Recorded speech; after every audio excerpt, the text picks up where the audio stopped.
Okay, everybody. First of all, good night. Boa noite aos brasileiros que se juntaram a nós aí. My name is João Prado. I'm the current president elected for the Brazilian chapter of INCOS.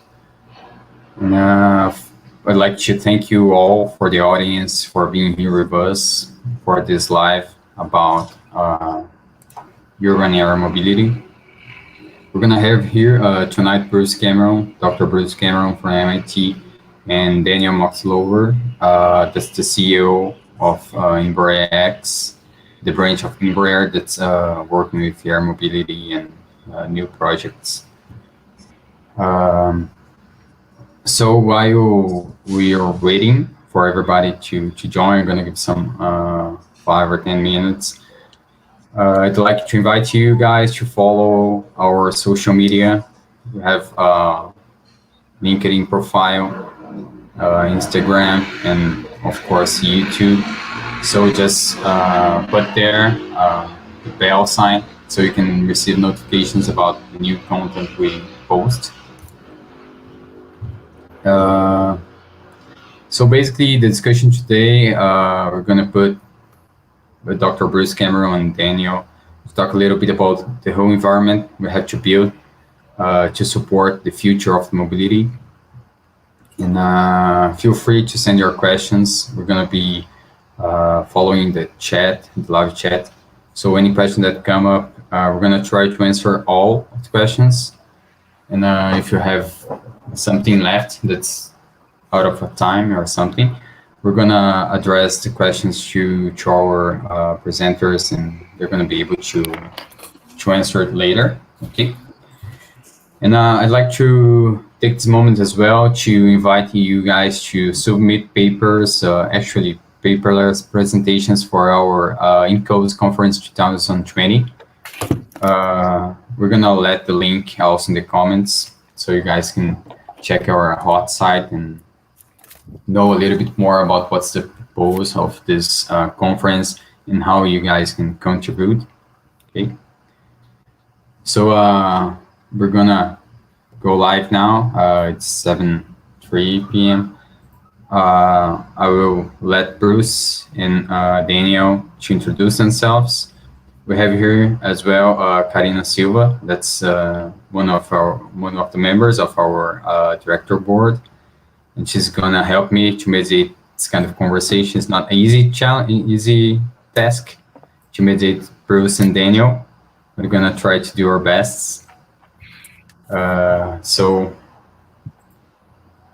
just remove the banner. Okay, so thank you, Daniel. Thank you, Bruce, for attending and for having some time to talk about this topic with our attendees.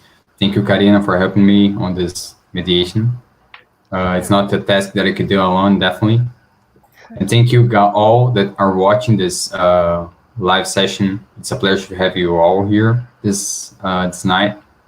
So we're going to start with Dr. Bruce. You can introduce yourself, talk a little bit about our experience in systems engineering.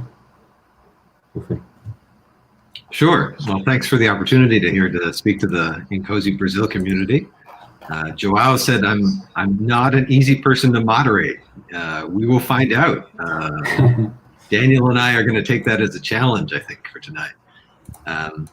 So I'm the director of the System Architecture Group at MIT, which means I study early technical decisions on complex systems, largely in the technology area.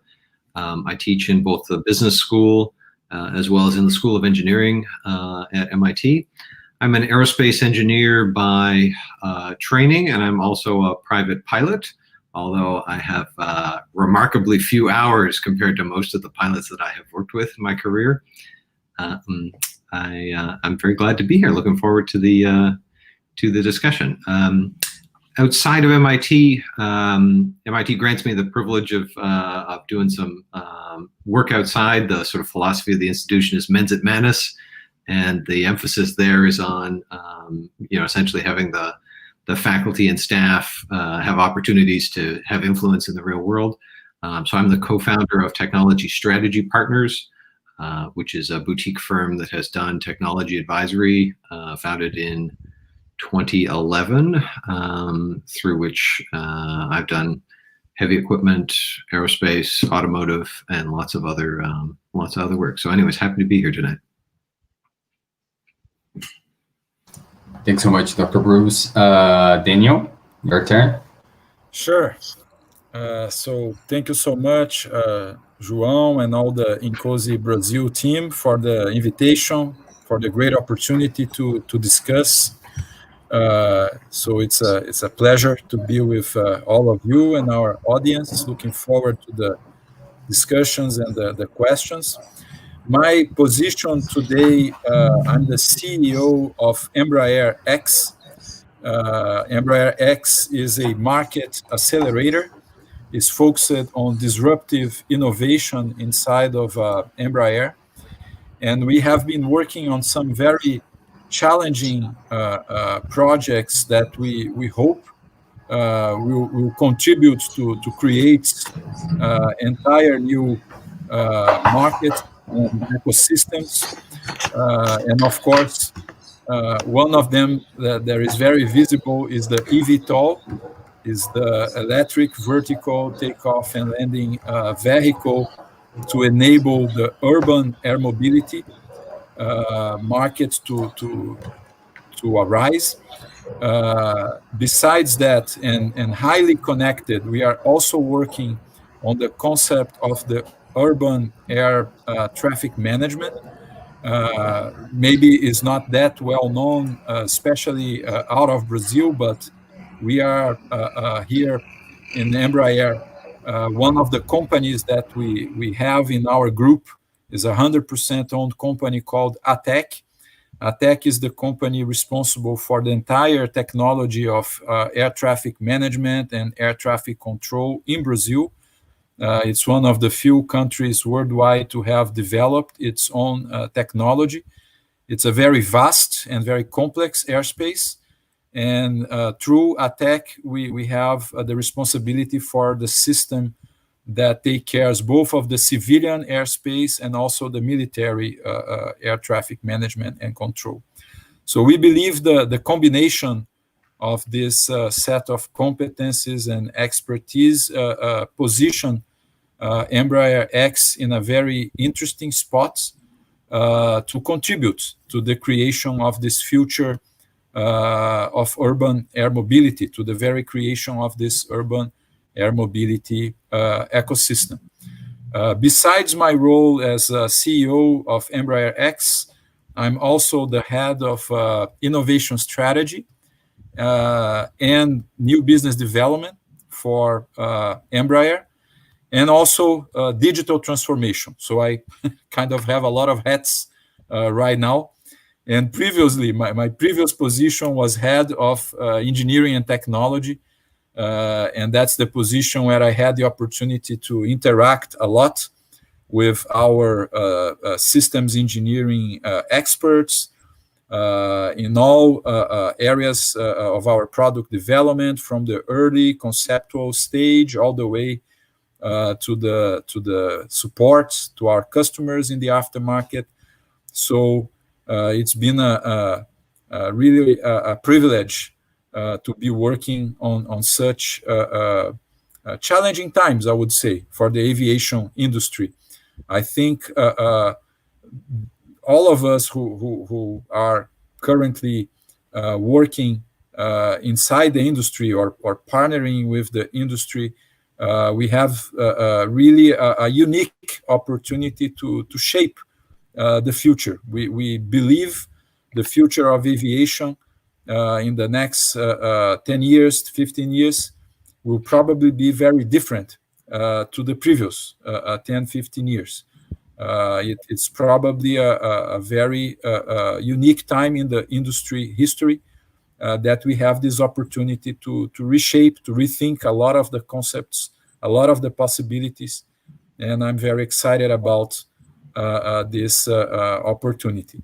I just would like to mention the partnerships that we have been engaging to build this new future. It would be impossible for us, may it be Embraer X or at Embraer, to dream about this future without very strong partnerships.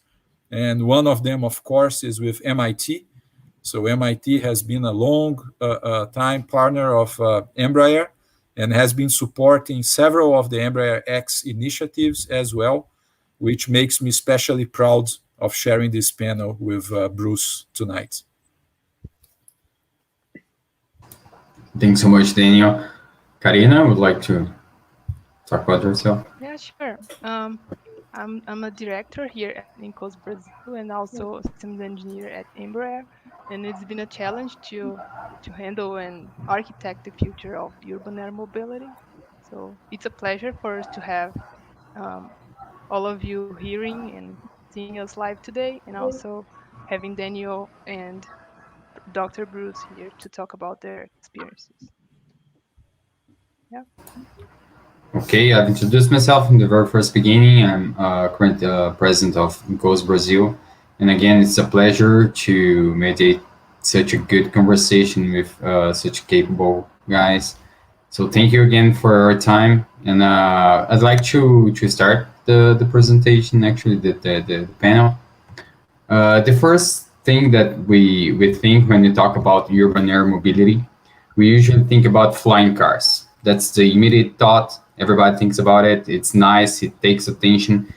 But what's the real challenge? The car itself is a challenge, or it goes beyond that? It talks about the whole environment and whole system that's besides the flying car. So, Dr. Bruce, if you want to start.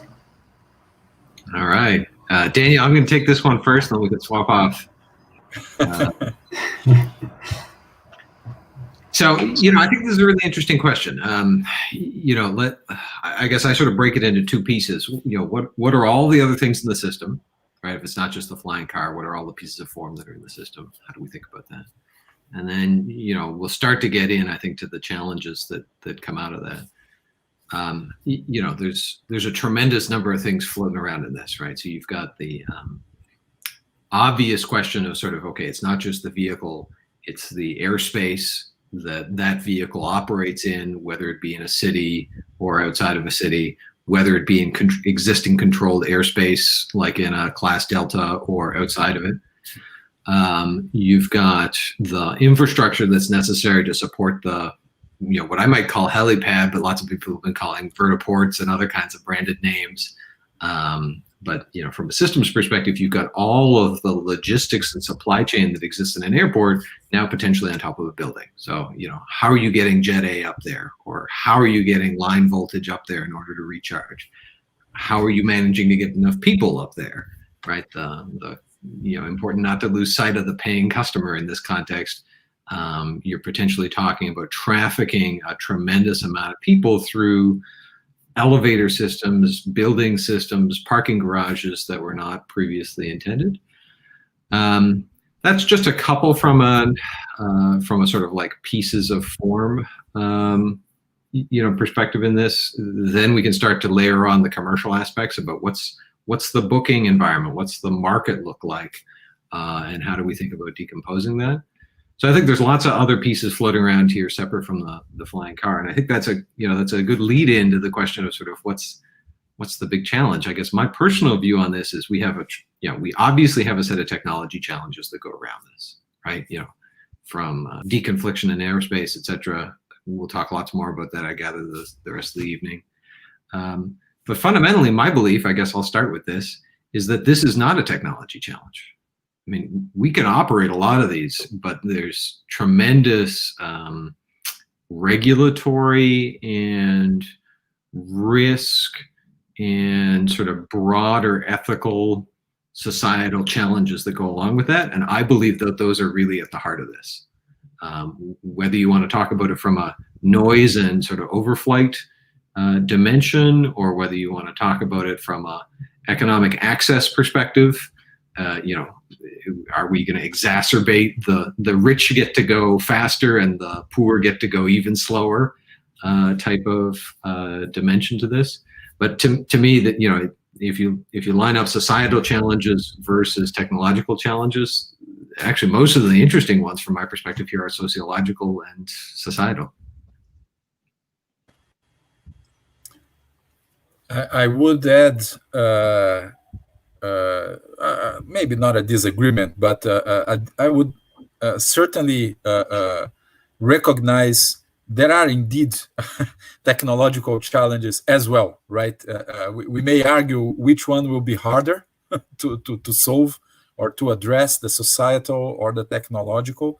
But for sure, there are many barriers that we will need to overcome, or many technologies that will need to mature or to combine so that we can make this entire ecosystem viable. But I would go back to the notion, the concept of an ecosystem, because it's not about the car itself or the vehicle, how we want to call it, the eVTOL.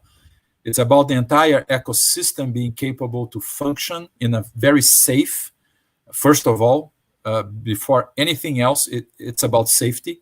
So it's got to be safe and efficient, right? It's got to be accessible. That's part of the answer to the societal challenge. If it's something that is for the very few, we end up where we are today. And where we are today, São Paulo, one of the world's largest metropolis, and one of the heaviest users of helicopter flights to fly around the city. Only the very wealthy can afford it. They cannot fly anywhere, anytime, because there are heavy restrictions on, for example, the basis of noise restrictions, infrastructure restrictions. So what we are challenging ourselves as an industry, right, is how can we disrupt this entire business model and make it much more inclusive, much more accessible, and much safer. For sure, we need to achieve a level of safety, reliability that is certainly higher than the helicopter operation can deliver today. And it's simply impossible to achieve this ambition by working only on the vehicle. So I will recognize there are technology challenges related to the vehicle itself, right? If we look at the vehicle as the system of interest, there are for sure many challenges that we need to overcome in terms of noise, in terms of weight, in terms of propulsion, energy density of the batteries, the lifetime of the batteries. That's another big challenge. How many times can we recharge the batteries before we need to dispose? There are, major challenges yet to be addressed. So plenty of fun for engineers of all expertises to help us there. But we are far from being done if we are capable to address them, because, and then I go back to the point where I cannot agree more with Bruce. It's all, the entire system of systems where the vehicle is just one element. And then we need to make sure we connect all the infrastructure, the vertiports, or today helipad, in the future vertiports, the entire booking system, connections and interfaces with the ATM, ATC, with the airports, because a lot of the rides will be from downtown to an international airport.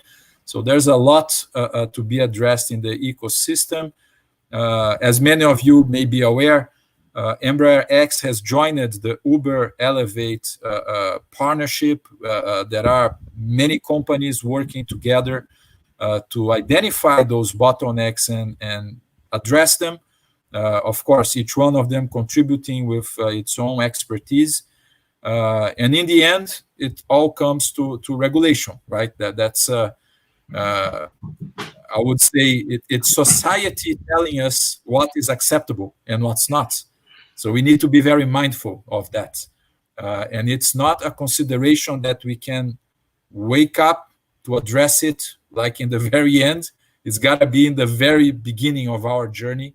every solution that we come up with, everything we conceive, we gotta think about how to demonstrate compliance, how to make sure we can, let's say, towards the conclusion of this journey, we can certify and make sure regulators are comfortable on behalf of society to enable the entire system to come into life. Daniel, I want to pick up on one of the points you made, sort of relative to the safety side of this, right? So safety is a question for the occupants. It's a question for the building, right? The 1977 accident in New York City on the Pan Am building is the reason that you can't land a helicopter on top of a New York City building now. Very interesting contrast to Sao Paulo, right? 400 helipads in the city. It's amazing.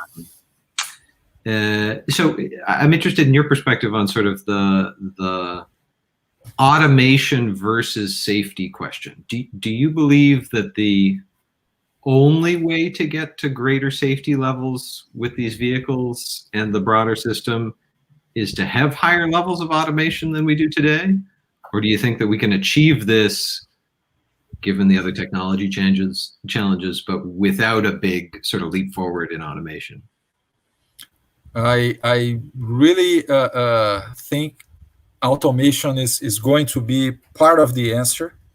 It is hard for us to envision how to get to the level of safety that we believe is going to be required without a higher level of automation or autonomy, if you will.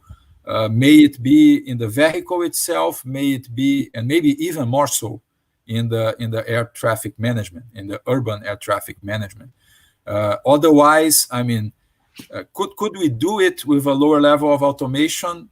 Probably yes, but then we would be certainly limited. Certainly, we would be talking about fewer vehicles, not as many flights, not as many connections available that a human being, right, or even a team of human beings would be capable to handle. So in our understanding, automation is going to be key to supporting this higher level of autonomy. And in a certain point of view, that's why we are investing in automation. It is really not about cost or efficiency, but it's about driving a safer environment, really achieving a higher level of safety. That's the main driver behind all of our technology research and development when it comes to automation. It is not an easy task, not at all, because, I mean, along the way, we'll have to deal with a lot of human in the loop, right? How the pilots will interact with the automation in the beginning. We envision at a certain point in the maturity of all the development, maybe we can trust the autonomous system to work, but still requiring a pilot to be on board. So there are many questions to be addressed, and all of them taking into account that human beings will be involved in the loop. May it be inside the vehicle, may it be remotely outside, may it be the air traffic management, may it be the operation of the vertiports. So this is all part of the solution we are, let's say, challenged to come up with, where certainly the STAMP, STPA methodologies will be key. We believe in coming up with, let's say, solid concepts to propose. You know, interesting how you sort of have there's a spectrum of automation. You know, you were talking about sort of human in the loop, current day human in the loop, fewer people in the loop as sort of prerequisites. You know, to my mind, there's a potential sort of valley of death there, in the sense that, you know, recent SpaceX flight, right? You know, the 2 astronauts get on board, and basically they sit there with their hands on the handrests while they go all the way up to orbit. right? And there's a tremendous amount of people at SpaceX, monitoring systems, etc. But completely different cockpit than the space shuttle with Oh yeah. 4 onboard computers doing parallel processing, etc., plus all of those flight controls, right? But sort of interesting question about sort of, if we look at like those two as the opposite ends of the spectrum, we've got all the issues of sort of human in the loop that could come forward, pilot-induced oscillation and the like that comes in with that sort of medium automation. That's a lot of what the automotive industry is going through right now. Exactly. Now, I remember the Mercedes ad. I don't know if you guys had this ad in South America as well, but there was a Mercedes ad that basically said, this car can drive itself. And then they had to back off of the ad saying, yeah, but you have to touch the steering wheel every 30 to 45 seconds in order to not disable the system. And no, it can't really drive itself. That was a marketing claim. In reality, it's a driver assist program. Gauging the automation levels is going to be fascinating. I mean, there's sort of a published roadmap for that, if you will, in automotive. And frankly, I don't think we're quite as far along from an aerospace perspective in terms of what levels of automation, be they at the vehicle level or at the ATC level, are going to be required for urban air mobility. Yeah. Oh, go ahead, John. Sorry to interrupt you, Daniel. But we can see that there is a balance between how much we want to put pressure on the vehicle itself, or want to put on the ATC and the air traffic control environment. And that brings us obviously to the discussion about not just regulation, but how to balance all this aspect in a system approach. I think that Karina has a question that comes around this regulation issue. If we want to fire this. Yeah, you guys mentioned safety and automation, those three important topics. And then we have a question from the audience. Thank you, Fabio, for sending. He's asking, how mature is the discussion around regulation worldwide? So we don't want to break your thoughts, but if you can put this in the middle of the discussion. Daniel, Sure. you want to go first? Yeah, I mean, it's still early stage for sure, but I want to recognize the engagement of many of the regulators. We can mention for sure the FAA, very engaged to support the discussions, very open to these discussions with the industry. It is, I mean, very clear to everybody that it's gonna take time and a big effort to get there. But I think we are off to a very good start in the sense that it looks like we'll be capable to develop in a very collaborative way. We've been having great opportunities in panels like this we're having today. We've been participating in several panels where the authorities, the regulators have been joining and very active and providing their perspective, and also have been very open to the industrial players, OEMs, suppliers, perspectives. So we are, I would say, in the early stages of working together on how are we going to come up with, as thinking as a society, or as cities, if you will, with the right set of requirements or regulatory requirements to allow this ecosystem to operate. But I see it with an optimistic view. I don't think we are going to run the risk of, I mean, the industry investing and creating solutions, and only in the end of the day receiving a very kind of very prescriptive set of requirements that may not match how the industry evolved. I don't think we are going to be running this risk in particular. I think there will be a lot of partnership, a lot of engagement, and collaboration in trying to find what is the set of regulations that would make more sense and would, let's say, guarantee safety, again, number one, but allowing, I would say, the degree of freedom that is needed for the solutions to evolve and new technologies to be deployed. I'm obviously significantly less familiar with the international regulatory environment than Daniel, but I'll make two comments. One is that there was a relatively recent comment by an FAA official saying, it's our intent to look at the solution neutral framing of the regulation. My words, solution neutral, not theirs.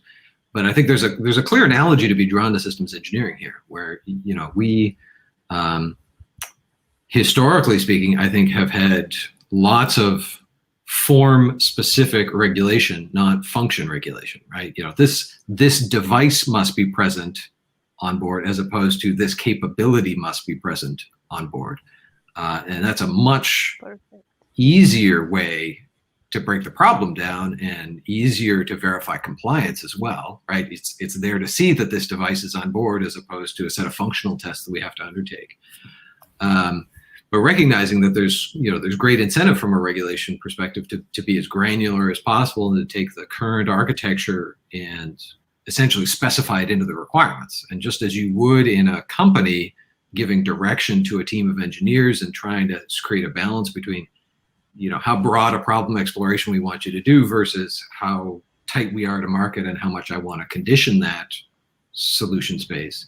I think the FAA and other international regulators are going to be faced with that challenge. You look at volocopter versus, you look at a Bell helicopter today, the failure modes are very different, right? And so how you might think about regulating that is interesting, I think. The second comment I'll make is there was a great dissertation at MIT by Dr. Parker Vasic looking at, among other things, LA as a case study on urban air mobility. And one of the things that he observed is the potential, particularly in the US, for the patchwork quilt of regulation. The Santa Monica and other jurisdictions in LA in particular that have been very concerned about noise, that have set very specific local regulations about air traffic operations. And it's my personal view that that's a huge risk to this, because if we start developing the Washington DC version versus the Sao Paulo version versus the LA version of traffic deconfliction, right, whether that's separation or whether that's envelope or other, we're in a world of pain in terms of technology development around this, right? We collectively stand to benefit to the extent that we can agree that operating under the same set of rules benefits everybody more so than the specific sets that might benefit me and disadvantage you, or vice versa. Yeah, that will be a challenge for sure, because at least in the beginning, of course, the trend would be for each country, right, to legislate what each country understands to be the desired level or acceptable level of noise, for example, or even number of flights. So we'll have to work together with regulators from different countries. And even, as you said in your example, even within the same country, we may have some challenges in terms of different requirements in every city. But again, I see it as part of our challenge to make the ecosystem work and to find what is the most efficient way to do it. Is all of this articulation, all of this debate and discussion and collaboration. In our commercial aviation experience, something that we understand as being a big success factor is the very positive level of interaction among the key regulators, in our case, ANAC in Brazil, FAA in US, and EASA in Europe. The level of exchange, partnership, and cooperation among these three entities has been absolutely key to the success of our aircraft certification programs. We've been, I would say, working hard, but achieving a very nice track record in terms of delivering the new developments on time and certified. And in some cases that we are particularly proud of, with the triple certification, which means the same day we received the certificate from ANAC Brazil, FAA US, and EASA Europe, it would be impossible to get there without the very high level of confidence and collaboration that we see happening, at least in the field of commercial aviation and also business jets when it comes to this major authority. So we are confident if we can bring this same, I would say, mindset and level of cooperation and bring information. In the end, is about bringing data, bringing information as much as possible, gathering operational data, so that we can have the authorities and the regulators comfortable to agree on a given set, let's say, of common requirements, or at least something close to that, so that the industry can provide efficient solutions. Sure, and I think the Okay, challenge is not only for the industry, right? Besides the point Dr. Bruce said, is that the regulation is also challenging for them, because they change to the functional It's perspective. new for everybody. It's new for all of us. Interesting Yeah. comment. And as we know that it's very challenging for the industry, Daniel, this is directed to you. How does a company get ready to deal with all these challenges? Can you repeat the question, Karina, please?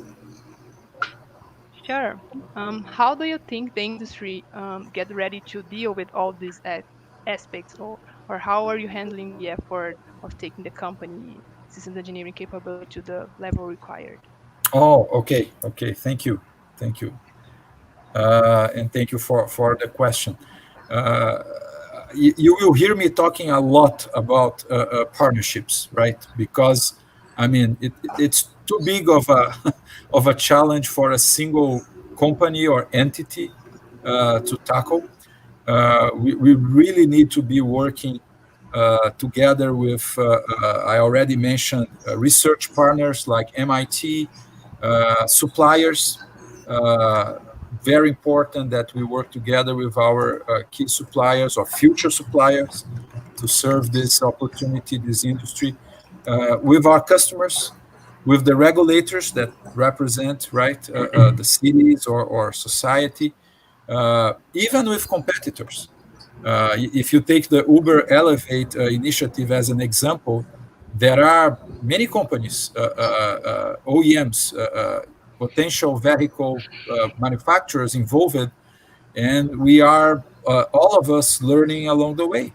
So whenever we get together in the Uber Elevate events, and we share about our progress, about our challenges, it's a way we are learning from each other and trying to make the entire ecosystem to advance. Even for the very big companies, it's a huge effort to create this entire new market. The only way really to do it is to have all of this collaboration really going on with multiple companies of very different profiles engaged, so that we can get there. But in the end, it's all about, even when we go into an unknown region, right? In our innovation horizon, we like to say this for us is a Horizon 3 initiative, which means we're talking about creating a solution that we don't know, that is totally new, to serve a customer that we also don't know. It's totally new for us. So we are doing two new things at the same time. And to get there, we have to go back to the, let's say, core concepts, the core of our systems engineering knowledge and competence and expertise, to discuss about the concept of the operation, to be mindful that it's got to be a human-centered approach. And regardless, if one day there's going to be no pilot aboard, there are always going to be human beings involved in this ecosystem, in this loop, interacting with the entire system. So we go back to this, let's say, core concepts, and with all of our network of collaborators, we are building from there. But if you ask me for a recipe for success, it's too soon to share one. We hope we are doing the right decisions, or at least that we are pivoting very fast when we make a wrong decision. But there's a lot of learning going on along the way, for sure. Bruce, I don't know if you want to comment on this approach about how to build this system engineering capability. We can see by the awards that system engineering was first born or taught when NASA was planning a first mission to kind of exploit new possibilities. And now it's time to raise systems engineering again, maybe new concepts, or revive some concepts about system engineering to put us to face this challenge of creating a new air mobility. I don't know if you have something to complement. Well, I'll build on Daniel's comments. I think what a lot of companies are facing is a challenge of sort of exploration. Many different options, many different architectures. We want to take our time with that and study sort of ducted fans versus unducted fans, electric versus hybrid, studying very carefully the options. Versus exploitation, we have a unique moment in time. It seems that there's critical mass around this topic, despite several historical waves.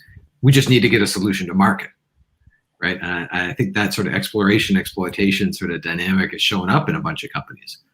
Obviously, if you're a startup, right, if you're a Kitty Hawk or a Volocopter, it's all about exploitation, right? How fast can we get a demonstrator? How can we preserve our cash runway?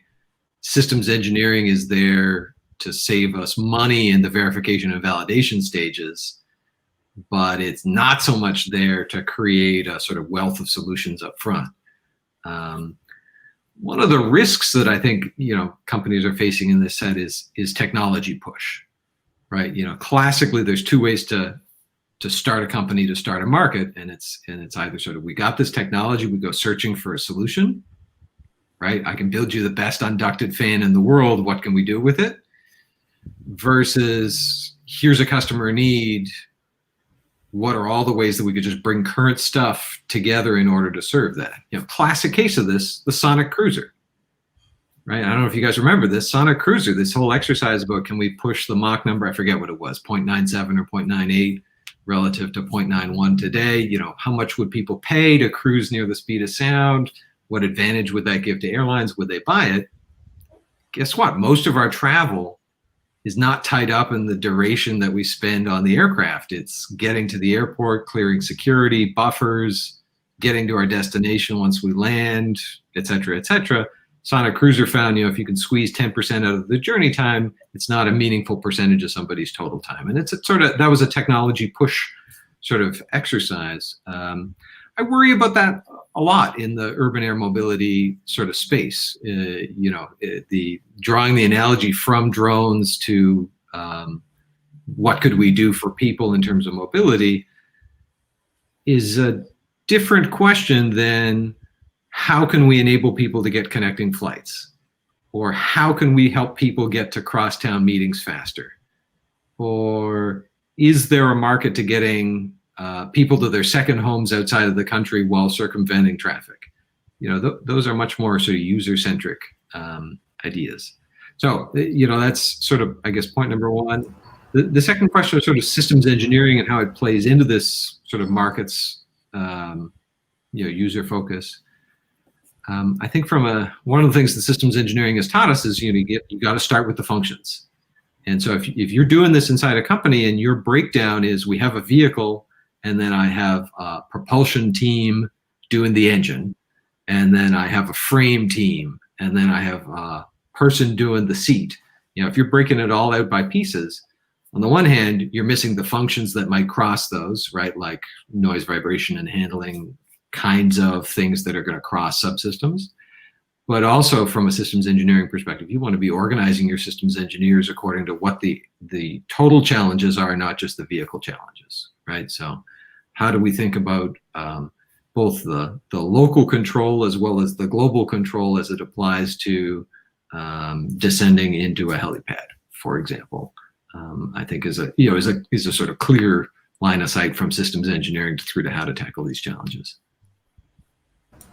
Yeah, I'll take one point of your speech when you said about the engineering push and how it's the demand driving all this run for a solution that meets the future of air mobility.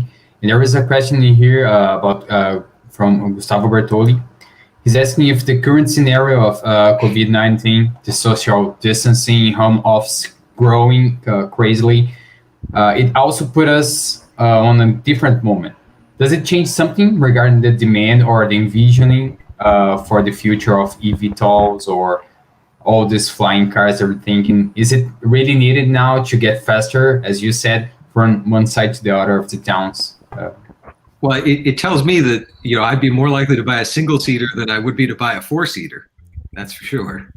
I don't know how many of those are in development. There's sort of an up and a down, I think. Clearly COVID is creating opportunities for transportation that we didn't see before, right? People are decentralizing in a way that we haven't in a long time. So perhaps there's a mission for, I do need to be at the city house, but I want to also be at the country house. How do I get back and forth? Sort of the general aviation dream is not really at the center of focus for most of the UAM stuff that I've seen. So that's a question. But going in the downward direction, a lot of these sort of intra-city trips are less relevant in this context today. My personal forecast is we are social creatures. We're going to continue to live in cities. We're going to solve COVID. We're going to get a vaccine. This is going to be a small hiccup along the way. But if you want to analyze COVID relative to this, I think it's actually going to slow it down in a little sense. Because we're not going to office buildings, we're not going to cities, and this is going to play out over a couple of years. Yeah, I agree with the ups and downs, even though for sure it's too soon again to make the call. But we've been seeing interesting studies, right? And we are also following up on the investment activities. There were some recent rounds of investments that we originally thought maybe they wouldn't happen or would be delayed because of COVID, and yet they went through and pretty successfully, I must say, for the companies involved that received the rounds of investment. So overall, I think maybe the most likely scenario is that we will overcome this crisis. This will pass. May it be the vaccine or the precautions, medication, the combination of all of that. And I totally agree with Bruce. We are social beings. We'll keep having the necessity to be around each other. Big cities will keep existing everywhere. Maybe a side effect could be the positive side. You mentioned some people choosing to work remotely or spend more days every week away from the office. They only have to commute fewer days per week instead of every day. This could create, let's say, a niche opportunity there. But all in all, I think the mega trends are not going to be reversed by COVID. Population globally will keep moving from inland towards the cities. The big metropolis will keep growing. Traffic will keep being a headache, will keep being a problem. And I think the eVTOLs, the urban air mobility, will not solve the solution all by itself, but it can present itself as an interesting alternative, as one of the new ways to mitigate, let's say, the mobility around this big global centers. So I'm sure that there's going to be a market there if we can solve all the other challenges that we have already mentioned. Okay, back to the challenge. We have a lot of questions talking about automation. We know that's what brings interest to urban air mobility is how we're going to balance all this automation. And we've talked in the first beginning about having a human-centered automation, or how we're going to handle all these topics. One of the question is exactly that. What's the scale or metric of automation we're thinking about? The term is very wide open. So when you talk about automation, what we're thinking when we talk about urban air mobility? Well, Daniel, I can, I can go first to state that we are not at Embraer X and Embraer, we are not big fans of the level of automation concept that the automotive industry is or was putting forward, adopting the levels 1, 2, 3, 4. That's not how we see it really evolving. We prefer to think about kind of operational environments. So we see what we believe would be a path towards, let's say, increasing level of autonomy. And I'll try to describe our vision. We see that the initial operation will be about remote regions outside of big cities, not very crowded areas, cargo transportation, not passenger. That's where we see the data gathering starting. Already some revenue generating operations that could use very similar type of vehicles that will allow us to experiment in a, let's say, safer or less risky type of operational environment. And this would give us and the regulators the confidence to move to the next, let's say, challenge, which could be, let's say, inside the city, but with a pilot on board and in a very structured, let's say, operational scenario. What I mean by that is the mission is highly, let's say, constrained. It is, we have very clear boundaries. May it be the route itself, may it be the corridor it's allowed to take. So the mission would be very well defined, because that would be a way, again, to keep gathering data, gaining maturity, confidence, so that we can then take another step, which could be then, let's say, an autonomous vehicle that could, I mean, take off automatically, take the heading, take the routes, land automatically, but still with a pilot on board monitoring the entire operation. And in a way, he's in the loop, because for certain failure modes, he would be there to take over the control of the aircraft. But still, we would be talking very structured type of environment and operation. And hopefully, by, again, gaining maturity, gathering even more operational data, and let's say confirming, validating all of our models all of the predictions and the mapping of the failure modes, then we could move, let's say, to a next step, which would be no pilot on board, very structured scenario. In the future, maybe less structured.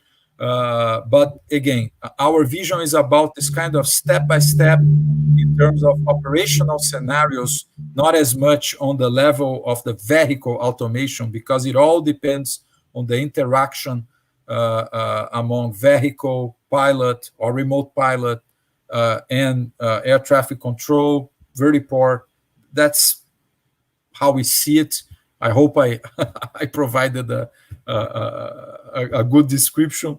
It may not evolve exactly as we are envisioning, but from all of our discussions, again, both internally, many partners outside, that's what we would be proposing today as a consistent approach to make it happen.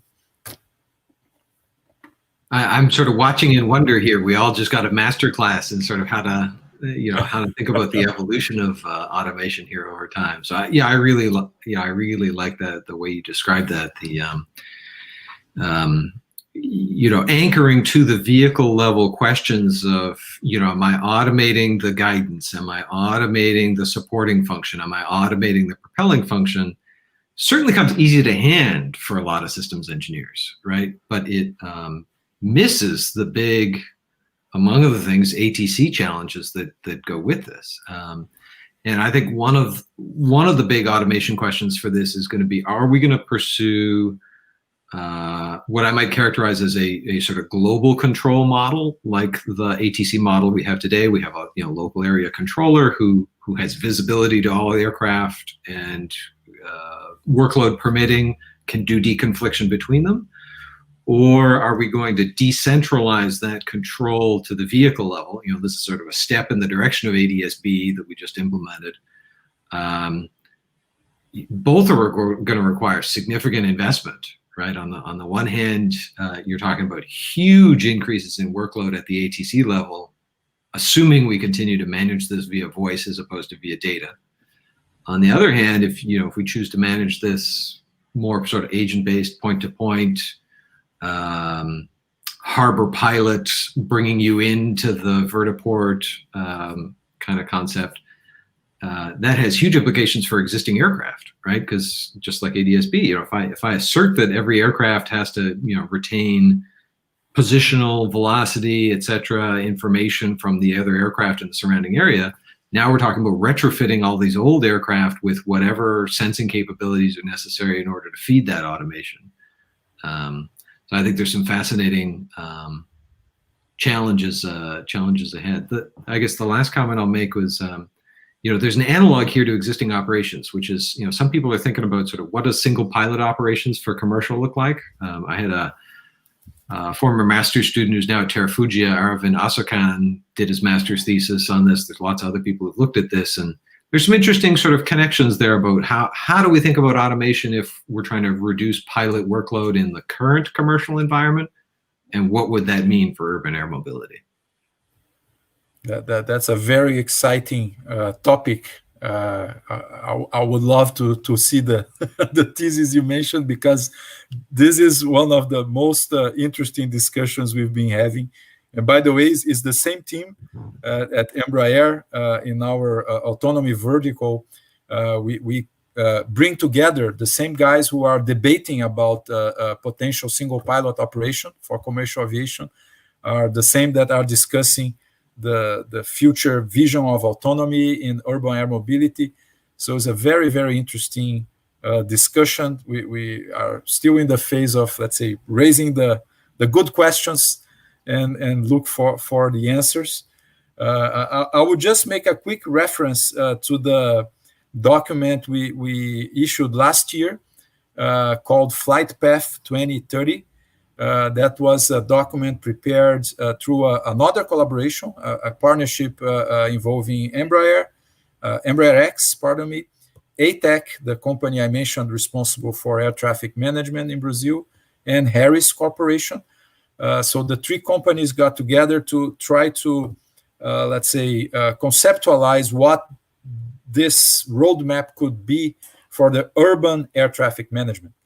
And we proposed in that document a vision of how to get there, how to transition from, let's say, the voice-based system we have in ATC today to a totally different system to work inside the cities. And one of the interesting challenges is exactly the interface, how we handle, right? How's the handover? When you cross a certain region or boundary, then you're now under the let's say, an international airport approach control. You're handled to the ATM, ATC, and well, in certain regions of the city, it's all about the UATM, which is the concept we proposed in this Flight Path 2030 document. So it's been a very exciting times, as I said in the beginning, discussing all the possibilities and trying to come up with a vision or a roadmap that we can work with all of the other partners to make it into reality.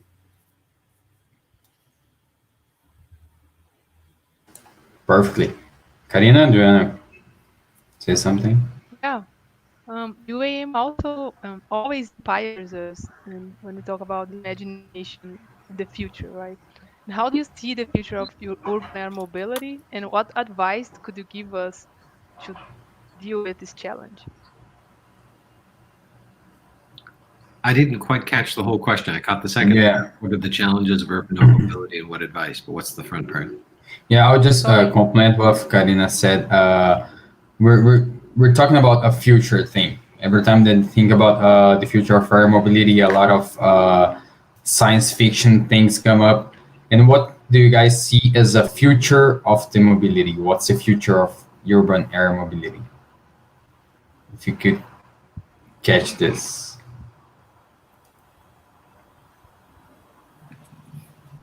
Okay, so what's the future of urban air mobility as a concluding question? Yeah. We could even say urban air mobility is the future. Oh, that was good.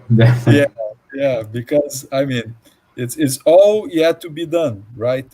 I would invite you in the audience to check out the Embraer X website, where we do have some cool videos. There are the links. They are also available on YouTube, where you can see some of our own visions of how this UATM that I described would work or could work. We also have a very fancy video we take a lot of pride. Was the first flight in our eVTOL simulator. So deploying all of our modeling capability developed 50 years, actually 51 years of Embraer. I should have mentioned it in the beginning, by the way. We're celebrating our 51st anniversary today, as we speak. So Embraer just turned 51.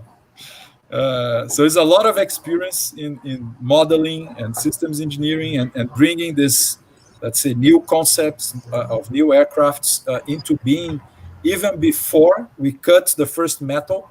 And that's what you can see in one of these videos I'm making reference to, is our pilots flying in São José dos Campos, our headquarters town, from the São José airport to Vertiport downtown and back. So it's a very interesting simulation. Was the very first flying. We were testing with the system and the interfaces, the inceptors. So it's a very interesting video to check online. But I mean, that's all about possibilities. This entire vision is yet to be proved viable, and it's up to us, right? As industry, as research centers, universities, it's up to us, regulators, to really collaborate and make this amazing future comes to be a reality. I believe every one of us would love to be capable to commute in a very safe and comfortable way from, I don't know, our home in the suburbs to downtown, or even in a big city like São Paulo, from one part of the city to an area, the opposite side of the city, from downtown to an international airport, decreasing those traveling times from hours to 15 minutes, 10 minutes. I mean, that's amazing. It's all about giving time back to people so that they can enjoy their lives better. And it's maybe not something that you would use to commute every day, but that day where you really have a very tight agenda, oh my God, that could be really helpful. Or that day in your wedding anniversary or your children's birthday, you want to be home. You want to be home as soon as you can possibly get there, and this can be a potential solution. And again, something that, I mean, the public can afford, an average person can afford, not something just for the very wealthy, but I mean, the equivalent we've been talking in the Uber Elevate is the Uber Black. I mean, maybe you will not take a Uber Black every day, but you can afford it from time to time, and that could really make a difference in many of our lives. So that's the dream that we have at Embraer X. Again, it's about human beings, social beings. We want to connect. We want to be together with our families, with our friends, with our coworkers. We want to give time back to people. So that's our vision for this future. Yeah, it's about being there or not being there, right? And I don't know if you guys have some time. We have some questions to be answered in our last 5 minutes. Let's say that. And one point that came with 2 questions actually is about regulation. We know that there is one of the next steps we're gonna cross about urban air mobility before we put some cars to fly or around. We should get regulation then, or get regulation to a level that we can consider acceptable. And one point raised by Bruce, that's Augusto Menezes' question, actually refers to the standardization of this field. There's a lot of concern about regulation, but in interops of systems seems to be falling behind. What do you think about that? We talked a little bit about that in the very first beginning about having different regulations. Do you think that a common sense, like Raquel said, having a neutral position or neutral solution would be the path forward? Well, let's pick a dimension of regulation, right? Because there's lots of them. One of the ones that we haven't talked about as much here is noise, right? What are the implications for the people in the houses, in the businesses that are being overflown by this, right? And there's even regulatory uncertainty as to whose jurisdiction that falls into, right? As to whether that's within the FAA's sort of ATC jurisdiction or whether that's at a municipal level or otherwise, to speak from the US perspective. But I think the noise question has remarkable equity considerations. I don't mean that in a corporate investment equity, but in terms of social equity across people. It's some types of noise are regulated, right? We regulate noise in cars insofar as you can't cut the muffler off of your car and get it inspected and expect to drive it around, right? The police can stop you, and also in some jurisdictions you have to go in for an inspection every year, every 2 years, to show that your car isn't too noisy. But the regulatory implications from a noise perspective in this are fascinating. So, Uber's goal in the original 2016 Uber Elevate pitch was sort of a quarter of the noise produced by the quietest of the existing helicopters. We can treat that from a technology perspective and talk about sort of how might we increment that down and blade slap as an element of noise on approach. How do we treat that from a technical perspective? How do we think about reducing rotor diameters and tip speeds and vortices, etc.? But I think the regulatory question around where do we set the goalposts for noise is bound to be an ongoing conversation. And Uber set some very ambitious goals from my perspective for what we could do.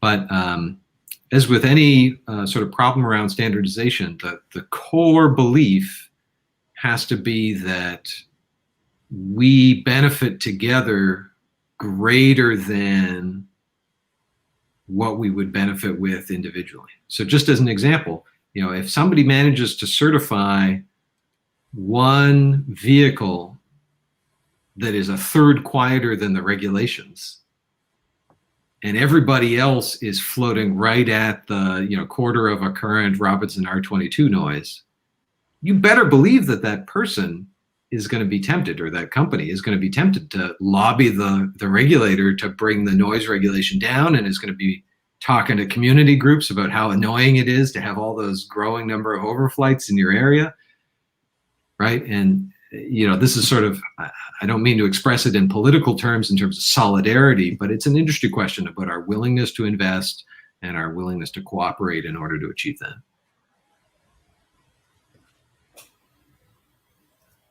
Awesome. There is one that just came up, so I didn't read it before. Systematically thinking, don't you think that UAM will only really take off, no pool needed, when full autonomy and seamless robust UTM integration is deployed?